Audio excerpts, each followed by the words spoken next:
श्री कृष्ण गोविंद हरे मुरारे, हे नाथ नारायण वासुदेव। श्री कृष्ण गोविंद हरे मुरारे, हे नाथ नारायण वासुदेव। हे नाथ नारायण वासुदेव, हे नाथ नारायण वासुदेव, हे नाथ नारायण वासुदेव, हे नाथ नारायण। नमस्कार, आप सभी का बहुत बहुत स्वागत है श्री उदासी दरबार चैनल में। आज हम श्रावण मास की कामिका एकादशी व्रत कथा श्रवण करेंगे। कामिका एकादशी को पावित्रा एकादशी के नाम से भी जाना जाता है। इस दिन भगवान श्री विष्णु जी के उपेंद्र अवतार की पूजा की जाती है। इस एकादशी का व्रत करने से पूर्व जन्मों की सभी बाधाएं दूर हो जाती है। इस पवित्र एकादशी व्रत का फल हजारों गौ दान करने से प्राप्त होने वाले पुण्य से भी अधिक कहा गया है और इसे संपूर्ण विश्व में श्रेष्ठ माना गया है। यह एकादशी व्रत हमारे जीवन में सुख समृद्धि और अनेकों प्रकार की खुशियां लाती है। युधिष्ठिर ने कहा, हे प्रभु, मैंने आषाढ़ मास के शुक्ल पक्ष की देवशयनी एकादशी का संपूर्ण विस्तार सुना। अब आप मुझे श्रावण मास के कृष्ण पक्ष की जो एकादशी है उसकी कथा सुनाने की कृपा करिए। इस एकादशी का नाम क्या है और इसकी विधि क्या है तथा इसमें किस देवता का पूजन होता है? इसका व्रत करने से मनुष्य को किस फल की प्राप्ति होती है? भगवान श्री कृष्ण ने कहा, हे राजन, मैं श्रावण मास की पवित्र एकादशी की कथा आपको सुना रहा हूँ। आप ध्यान पूर्वक श्रवण करिए। इस एकादशी की व्रत विधि भी अन्य सभी एकादशियों के समान ही है, इसमें कोई भिन्नता नहीं है। कामिका एकादशी की पावन कथा को एक बार श्री ब्रह्मा जी ने संसार के कल्याण के लिए श्री नारद जी को सुनाई थी। कहीं कहीं पर ऐसा भी कहा गया है कि भीष्म पितामह ने श्री नारद जी को यह कथा सुनाई थी। एक समय नारद जी ने कहा, हे स्वामी, आज मेरी श्रावण मास के कृष्ण पक्ष की एकादशी कथा सुनने की प्रबल इच्छा हो रही है, अतः आप इस एकादशी की व्रत कथा विधि विधान सहित मुझे सुनाइए। नारद जी की इच्छा को सुनकर श्री ब्रह्मा जी ने कहा, हे नारद जी, आपने संसार के कल्याण के लिए बहुत ही सुंदर प्रश्न किया है। अब आप ध्यान पूर्वक इसे श्रवण कीजिए। श्रावण मास के कृष्ण पक्ष की एकादशी का नाम कामिका एकादशी है। इस एकादशी की कथा सुनने मात्र से ही वाजपेयी यज्ञ के फल की प्राप्ति होती है। कामिका एकादशी के व्रत में शंख, चक्र, गदाधारी भगवान श्री विष्णु का पूजन किया जाता है। जो मनुष्य इस एकादशी के दिन धूप, दीप, फल, फूल, तुलसी दल, नैवेद्य आदि से भगवान श्री विष्णु जी की पूजा करते हैं, उन्हें गंगा स्नान के फल से भी अधिक उत्तम फल की प्राप्ति होती है। सूर्य ग्रहण और चंद्र ग्रहण में केदार और कुरुक्षेत्र में स्नान करने से जिस पुण्य फल की प्राप्ति होती है, वही पुण्य फल मात्र कामिका एकादशी के दिन भगवान श्री विष्णु की भक्ति पूर्वक पूजा करने से सरलता से प्राप्त हो जाता है। भगवान श्री विष्णु जी की श्रावण मास में भक्ति पूर्वक पूजा करने का फल समुद्र और वन सहित पृथ्वी दान करने के फल से भी अधिक फल प्राप्त होता है।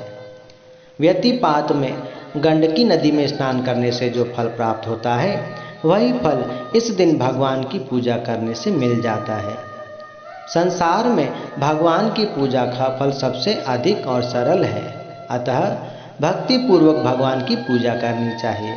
यदि भगवान की पूजा ना हो सके तो श्रावण मास के कृष्ण पक्ष की कामिका एकादशी का व्रत अवश्य करना चाहिए। आभूषणों से युक्त बछड़ा सहित गौ दान करने से जो फल प्राप्त होता है, वही फल कामिका एकादशी के व्रत से मिल जाता है। जो उत्तम द्विज श्रावण मास के कृष्ण पक्ष की कामिका एकादशी का व्रत करते हैं तथा भगवान श्री विष्णु जी का पूजन करते हैं, उनसे सभी देवता, नाग, किन्नर, पितृ आदि सभी की पूजा हो जाती है। इसलिए पाप से डरने वाले व्यक्तियों को विधि विधान सहित इस व्रत को जरूर करना चाहिए।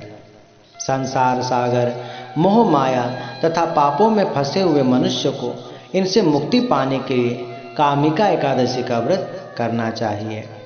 कामिका एकादशी के व्रत से सभी पाप नष्ट हो जाते हैं। संसार में इससे अधिक पापों को नष्ट करने वाला कोई और उपाय नहीं है। हे नारद जी, स्वयं भगवान ने अपने मुख से कहा है कि मनुष्य को अध्यात्म विद्या से जो फल प्राप्त होता है उससे कई गुना अधिक फल कामिका एकादशी का व्रत करने से मिल जाता है। इस व्रत को करने से मनुष्य को न यमराज के दर्शन होते हैं और न वे कभी नरक में जाकर कोई कष्ट भोगते हैं। वे तत्काल स्वर्ग के अधिकारी बन जाते हैं। जो मनुष्य इस दिन तुलसी दल से भक्तिपूर्वक भगवान विष्णु का पूजन करते हैं वे इस संसार सागर में रहते हुए भी इस प्रकार अलग रहते हैं जिस प्रकार कमल पुष्प जल में रहता हुआ भी जल से अलग रहता है। तुलसी दल से भगवान श्री हरि का पूजन करने का फल 1 बार स्वर्ण और 4 बार चांदी के दान के बराबर है। भगवान श्री विष्णु रत्न, मोती, माणिक आदि आभूषणों की अपेक्षा तुलसी दल से अधिक प्रसन्न होते हैं। जो मनुष्य प्रभु का तुलसी दल से पूजन करते हैं उनके सभी पाप नष्ट हो जाते हैं। हे नारद जी, मैं भगवान की अति प्रिय श्री तुलसी जी को बारंबार प्रणाम करता हूँ। तुलसी जी के दर्शन मात्र से मनुष्य के सभी पाप नष्ट हो जाते हैं और शरीर के स्पर्श मात्र से मनुष्य परम पवित्र हो जाता है। तुलसी जी को जल से सिंचन यानी स्नान कराने से मनुष्य की सभी यम यातनाएं नष्ट हो जाती है। जो मनुष्य तुलसी जी को भक्तिपूर्वक भगवान के श्री चरण कमलों में अर्पण करते हैं उन्हें सायुज्य मुक्ति प्राप्त हो जाती है। इस कामिका एकादशी की रात्रि को जो मनुष्य जागरण करते हैं और दीपदान करते हैं उनके पुण्यों को लिखने में तो चित्रगुप्त भी असमर्थ है। एकादशी के दिन जो मनुष्य भगवान के सामने एक दीपक जलाते हैं उनके पितर स्वर्गलोक में अमृत का पान करते हैं और उनके पितरों को सुखों की प्राप्ति होती है। भगवान के सामने जो मनुष्य घी या तिल के तेल का दीपक जलाते हैं उनको सूर्य लोक में भी सहस्त्रों दीपकों का प्रकाश मिलता है। कामिका एकादशी व्रत का था। एक गांव में एक वीर क्षत्रिय रहता था। कहीं कहीं पर ठाकुर भी कहा गया है। क्रोध हमेशा उसके नाक पर चढ़ा रहता था। एक दिन किसी कारणवश उसकी एक ब्राह्मण के साथ कहासुनी हो गई और कहासुनी इतनी बढ़ गई कि हाथापाई शुरू हो गई और उस हाथापाई में क्षत्रिय द्वारा ब्राह्मण का वध हो गया यानी ब्राह्मण की मृत्यु हो गई। कुछ समय बाद उसका क्रोध शांत हुआ। उससे बड़ा दुख और पीड़ा हुई कि थोड़े से क्रोध के कारण उसने ये क्या कर दिया, एक ब्राह्मण की हत्या कर दी। अपने हाथों द्वारा मारे गए ब्राह्मण की क्रिया उस क्षत्रिय ने करनी चाहिए, परंतु कुछ पंडितों ने उसे क्रिया करने और क्रिया में शामिल होने से इनकार कर दिया। ब्राह्मणों ने कहा, रे मूर्ख, तुमने क्रोध में आकर एक ब्राह्मण की हत्या कर दी। इस कारण तुम महापापी हो और तुम्हारे ऊपर भयानक ब्रह्म हत्या का दोष है।